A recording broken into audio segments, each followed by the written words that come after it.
kita perlu tidak hanya sekedar memikirkan profit ya begitu kita mulai, tapi kita justru harus mendahulukan purpose kita apa nih ketika kita berbisnis kesehatan.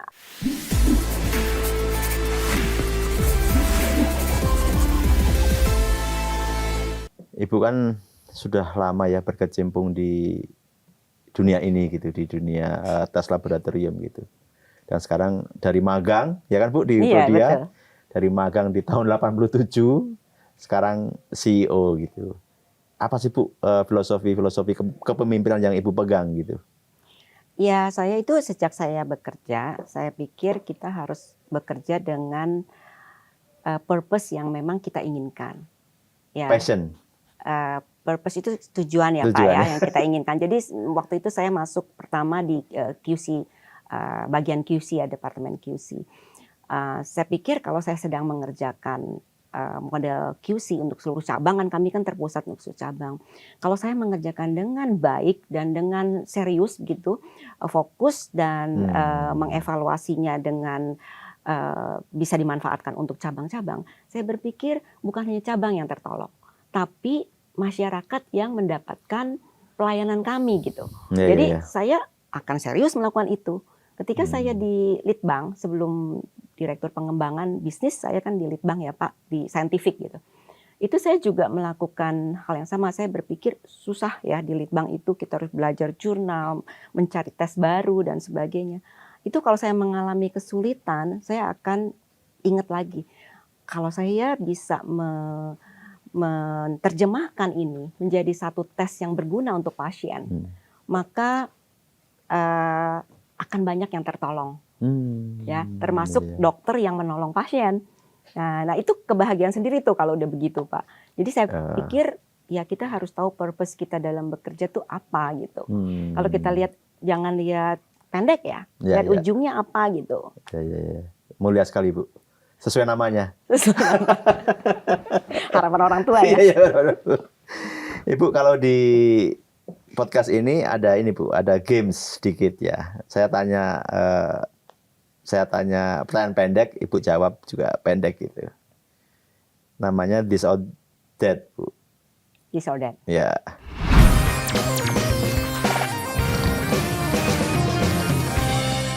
Ibu, saya tanya ya. Investasi pasar modal atau properti? Pasar modal. Sahamnya banyak nih kayaknya Ibu ini. Enggak. Karena saya pengen PRDA dibeli. Oh iya Bu. Dalam negeri atau luar negeri? Udah pasti nih harusnya. Dalam negeri dong. Prodia ya. Kalau Ibu seneng rapat pagi singkat atau rapat sore? Mendalam. Rapat pagi singkat. Kenapa Bu? Walaupun pada prakteknya tidak bisa singkat sekali gitu ya, tetapi pagi itu semua pemikiran itu masih fresh Pak. Dan dalam berdiskusi biasanya masih origin ya, enggak yang terdistract oleh macam-macam gitu, karena banyak sekali yang mesti kita pikirkan, termasuk peserta rapat, bukan hanya pemimpin rapat. Iya. Kebanyakan yang saya wawancara Ibu yang ada di sini memang rapat pagi tuh lebih seneng daripada rapat sore ya. Iya. Nonton YouTube atau dengerin podcast Bu? YouTube. Oh, Ibu setiap hari nonton YouTube berarti ya? Scrolling. Ya bisa dibilang begitu pada waktu kosong. Konten apa yang Ibu tonton biasanya? Kesehatan juga? Kesehatan sama lifestyle, saya juga suka. Iya. Kalau pensiun Ibu di kota atau di desa? Di pinggiran kota. Boleh nggak? Nggak boleh ya? Boleh. Apa ya? Di pinggiran kota itu ya kayak suburban ya Bu ya. Depok, Tangerang Selatan kayak gitu Bu ya. Bogor, karena saya orang Bogor. Oh, Ibu orang Bogor. Dalam mengambil keputusan, intuisi atau logika? Itu agak susah dijawab ya, karena sangat memerlukan logika, karena data itu penting. Tapi data itu tidak satu-satunya untuk proses pengambilan keputusan. Jadi perlu intuisi juga Pak. Kadang-kadang kalau datanya itu belum lengkap. Ya. Intuisi juga perlu ya Bu ya? Perlu. Iya. Superman atau super team? Super team dong. Nggak ada Superman kayaknya. Hanya di film. Yoga atau Pilates? Nah, dua-duanya ini. Pilates deh.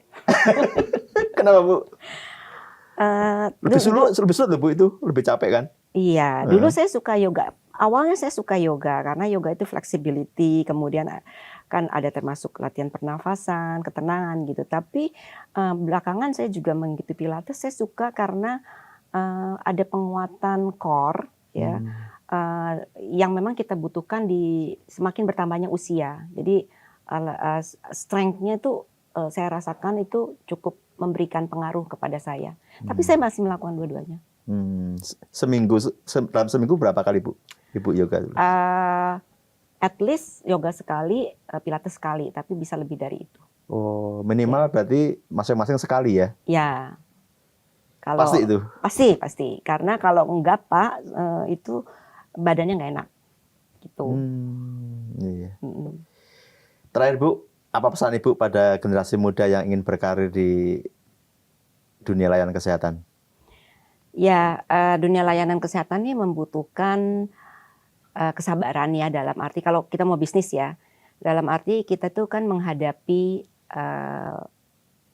masyarakat yang baik sakit, baik sibuk, baik yang belum mengerti, ya, sehingga kita perlu tidak hanya sekedar memikirkan profit ya begitu kita mulai, tapi kita justru harus mendahulukan purpose kita apa nih, ketika kita berbisnis kesehatan. Agak berbeda sih dengan yang lain. Seperti kami punya sister company Prodia Stem Cell, ya. Kami juga mempunyai layanan clinical trial ya di sister company juga. Itu bisnis layanan kesehatan yang kelihatannya tidak terlalu untuk clinical trial ya, tidak terlalu kelihatan, tapi sangat mendukung penemuan ataupun penggunaan obat baru. Stem cell itu adalah pelayanan kesehatan masa depan ya Pak. Sehingga tidak dengan serta-merta ketika kita membuka bisnis tersebut, kita bisa mendapatkan satu hasil yang katakanlah seperti bisnis lainnya di luar kesehatan. Jadi memang membutuhkan satu kesabaran, tetapi harus ada purpose, ya.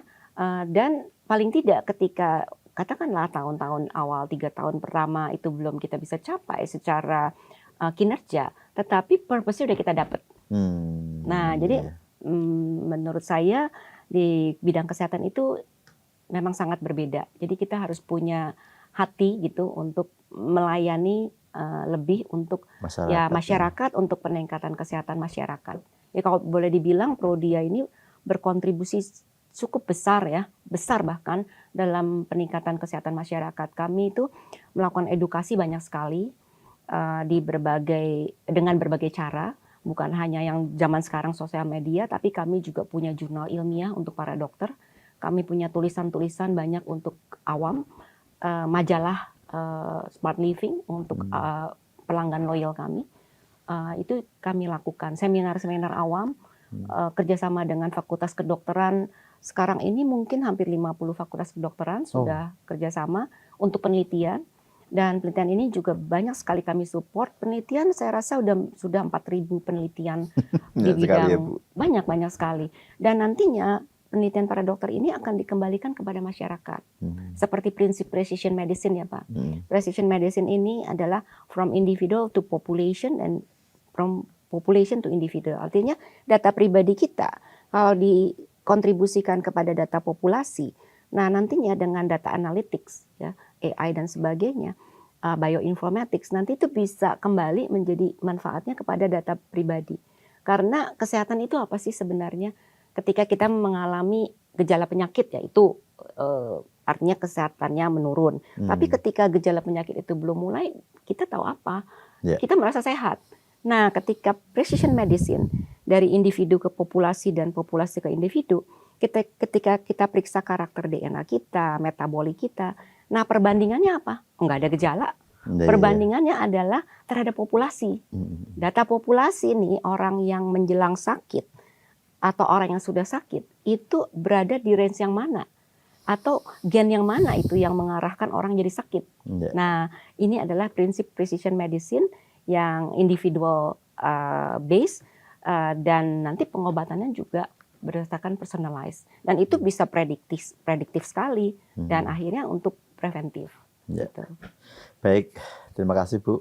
Demikian tadi perbincangan kali ini dengan Ibu Dewi Mulyati, Direktur Utama Prodia. Banyak sekali insight yang kita dapatkan, banyak sekali wawasan yang kita dapatkan. Tadi yang poin paling penting bagi saya, bekerja dengan purpose, Bu, ya. Itu harus punya gitu kalau kita memang ingin berkarir. Sebenarnya berkarir di semua industri juga seperti Betul. itu, tapi sangat penting di industri layanan kesehatan. Saya Mas Irom, pamit undur diri.